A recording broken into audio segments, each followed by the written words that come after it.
membahas cinta. Di sini membahas caranya sukses di usia muda.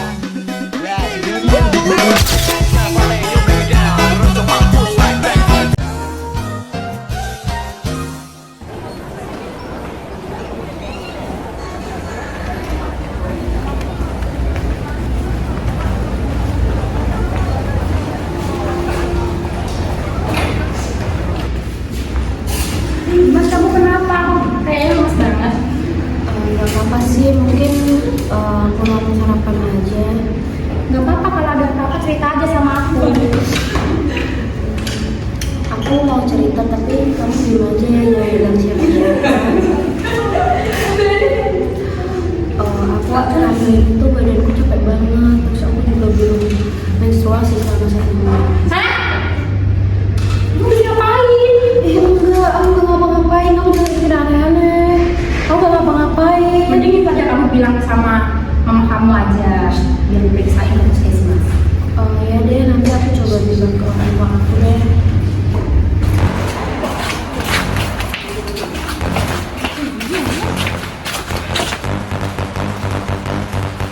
Ma, aku pulang. Kamu mandi ki, prepare, terus nanti makan tuh deh, mama masakin ki.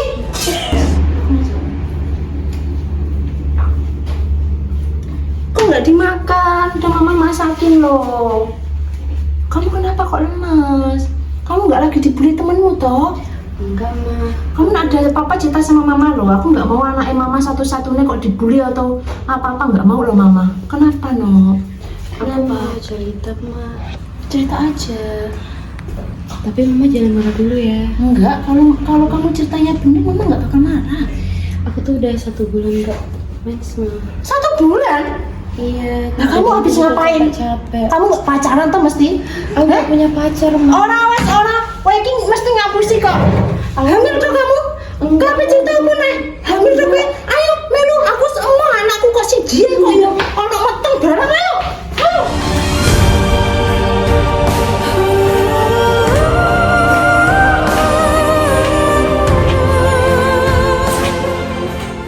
Kalau boleh tahu bayinya ada keluhan apa? Oh iya, aku kepengen ini Ridwan nanya.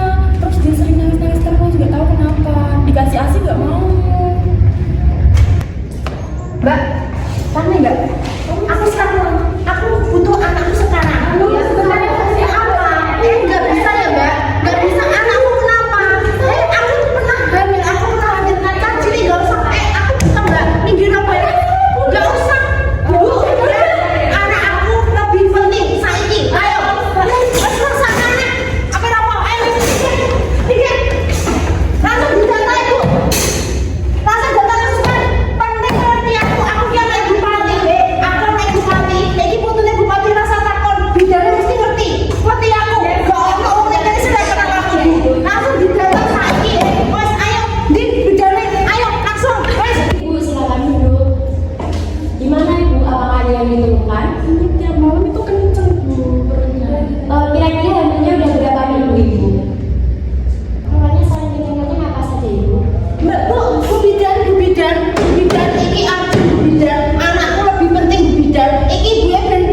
ya, tak jadwal Bu. Aku selalu jadwal wudhunya itu jam 9 ya. Gak mungkin anakku kok tidur malam-malam tuh gak mungkin. Baik ya Ibu, saya tanya dulu kepada Ya. apakah benar sering tidur jam 9 atau melebihi jam 9? Iya, sorry. Nah itu bisa juga mengaruhi menstruasi karena itu normalnya tidur itu 8 jam ya Dek. Nah, Dek, saya akan periksa terlebih dahulu untuk tekanan darahnya.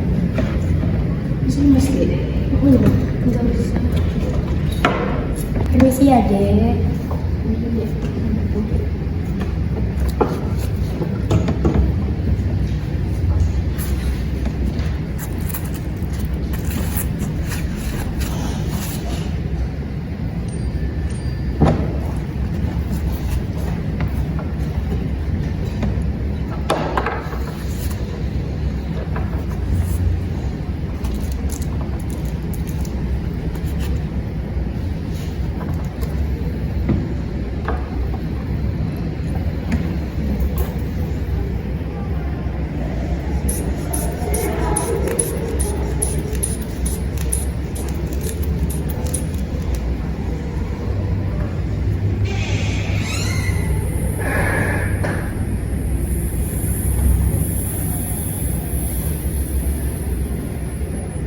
Selesai ya, sebentar ya.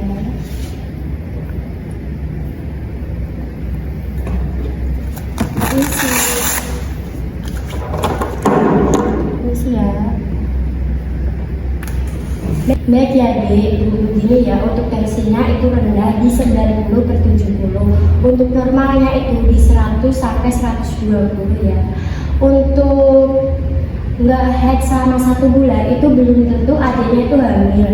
Bisa juga karena itu kurang tekanan, kurang darah, gangguan pola tidur, gangguan pola makan, kecapean, sering stres ya Ibu.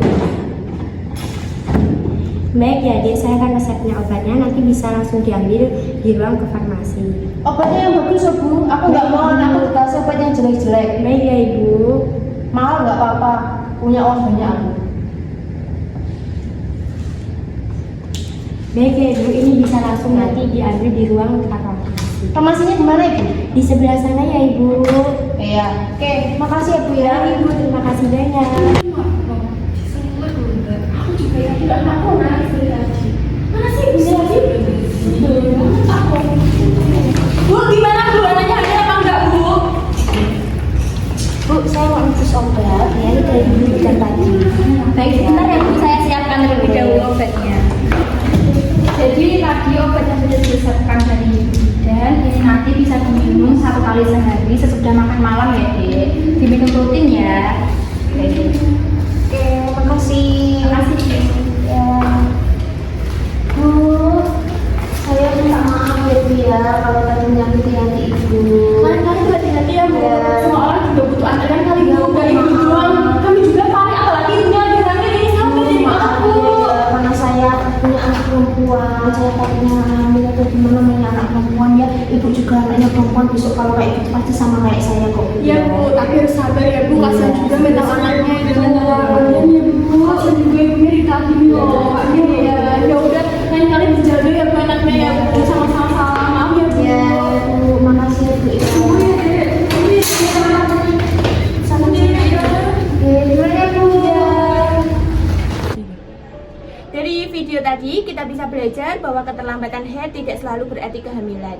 Banyak faktor lain yang bisa mempengaruhi siklus menstruasi seperti stres, pola makan, kelelahan, atau perubahan hormon. Karena itu, penting bagi masyarakat terutama para ibu untuk tidak berasumsi pada pemeriksaan yang jelas. Nah, di sini peran bidan menjadi sangat penting. Bidan bukan hanya membantu proses persalinan, tapi juga berperan dalam edukasi kesehatan reproduksi, memberikan konseling yang benar, serta mendampingi keluarga agar tidak salah paham terhadap kondisi yang dialami remaja. Dengan komunikasi yang baik antara bidan, remaja, dan orang tua, maka setiap masalah kesehatan dapat ditangani dengan tenang, bijak, dan berdasarkan pengetahuan yang tepat. Terima kasih.